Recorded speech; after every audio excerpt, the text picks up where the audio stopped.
What's up, y'all? You're watching Union Minded. My name is Eric, and today I want to continue my backstory and tell you a little bit more about myself. So, I told you that I started my apprenticeship in Miami after being approached by foreman for Local 349, Sergio Mayer. This was 1998 that I started my apprenticeship, and honestly, before my introduction to the IBEW, I was making bad decisions in order to try to get ahead economically, because not earning enough money, having a single mother at home who's also not earning a lot of money, trying to pay our bills and make sure that we're good, you still want more. You still want to get ahead. And so you make bad decisions and you do things to try to get ahead. But when I got into the IBEW, I immediately got a $4 pay increase. Immediately, right off the rip. I went from $6.50 to 10 and change. Crazy numbers.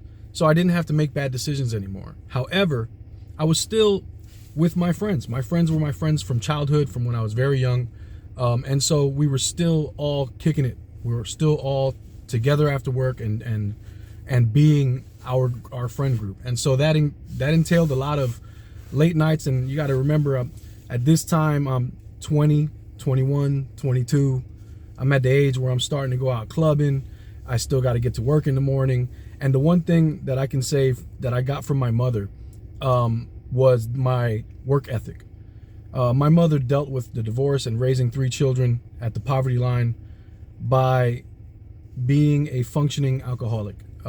She drank daily after work. And even though she drank every day after work and on Saturday and Sunday, even though she had her drinks, no matter how she felt when she went to bed and got up in the morning, no matter how she felt, she went to work every day. It didn't matter. She went to work. It's like she knew she couldn't miss a day. Otherwise, we were all going to be behind the 8 ball. And so that watching her do that throughout my childhood, and I didn't really realize at the time, that she was inebriated and hungover in the morning. Like, I didn't realize that growing up. I know that now as an adult looking back, but growing up, I didn't really realize that. And so just seeing her get up feeling ill in the morning and still going to work and getting it done and never getting in trouble at work and never having any kind of issues and always providing, that mentality was instilled. And so even though we were clubbing and staying out late, I was still getting up in the morning to go to work. And during the course of my apprenticeship, I did well in my studies. I did well at work. I learned a trade. And again, the brotherhood was insane. I mean, I was on job sites where nobody would leave unless and until everybody's car started up. And we made sure everybody was good to go. And once we knew everybody was okay and we were all good and we were going to be able to leave, we would leave. It was really something different. I'm really blessed to have been brought up under that wing, that mentorship that taught me brotherhood, because it's something that I haven't lost. Those first lessons land and they stick, and those form the core of what you will become. And that's what Sergio did for me. He didn't know it, but he was a father figure at the time as well, because I didn't have involvement with my father growing up. And so really hats off and thanks to Sergio. And man, the IBEW changed my life, and I really do owe everything to the IBEW. But went through apprenticeship in Miami. I got to the 3rd year. During my 3rd year in apprenticeship, my friend Danny, a close friend, we went to school from kindergarten together. He approached me and he was like, "Hey man, do you want to come to New York with me? I want to go meet some family that, I want to get close to because they're my cousins and stuff, but I don't really know them like that. So I'd like to have a familiar face with me." And I was like, "Sure, man, let's go." He was like, "Road trip, dude. We'll just drive up there." So I'm like, "Heck yeah, let's go."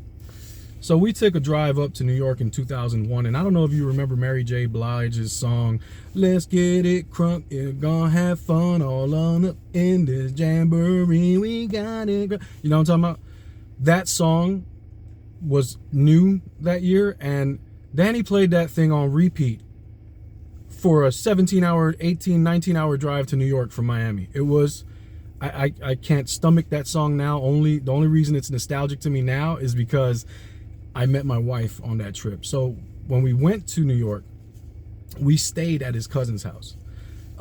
We were driving around South Bronx. We were driving around trying to link up with his cousin who was coming to meet us so that we can go to her house, because back then you didn't have Google Maps, and we didn't MapQuest the thing out, so we didn't have directions. We just knew we had to get to New York, and then once we got over the bridge, we were going to call, and they were going to guide us to their house.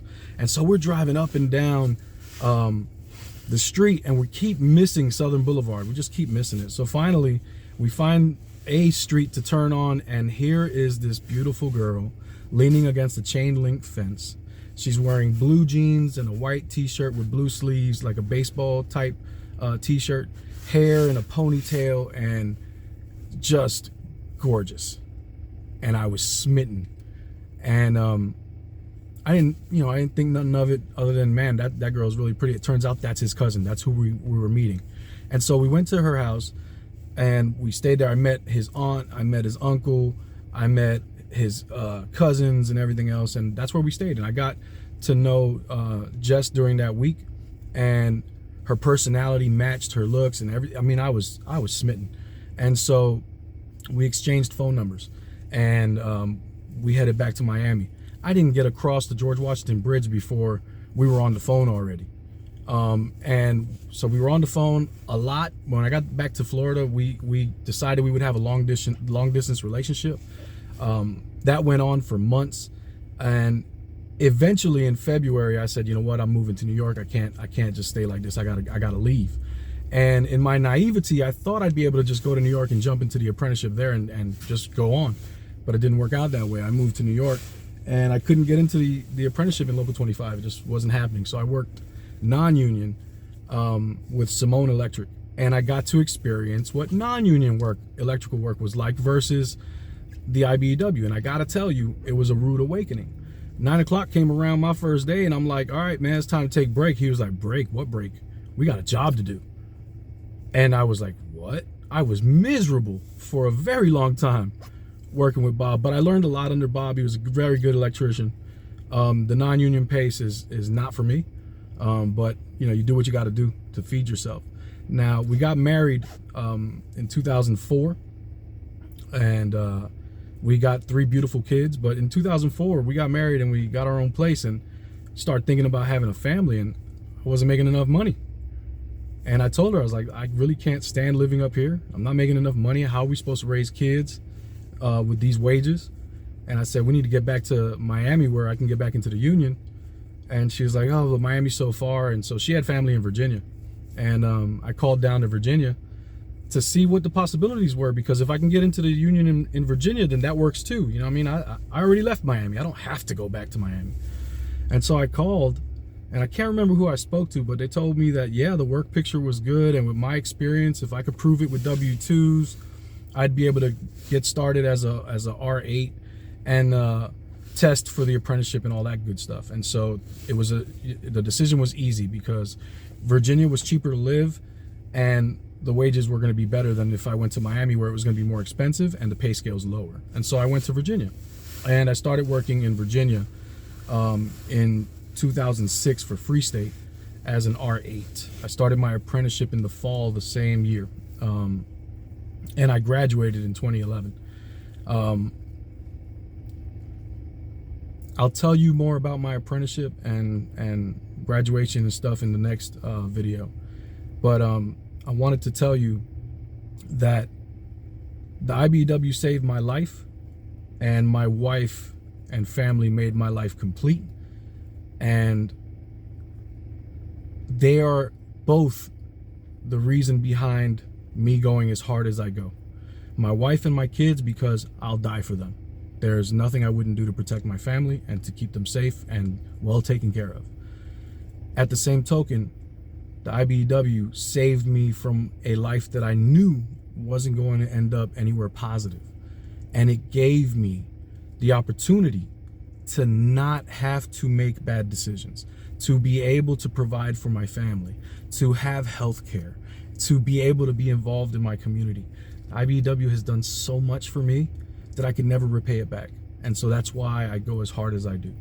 We'll continue this story in the future. I hope you enjoyed getting to know me. My name's Eric. You're watching Union Minded. Remember, the fight's not left and right. It's up and down. It's going to take solidarity to win always. Each one teach one. Get out there and reach one. And remember, there could be no union without you and I front and center. So let's go. Peace.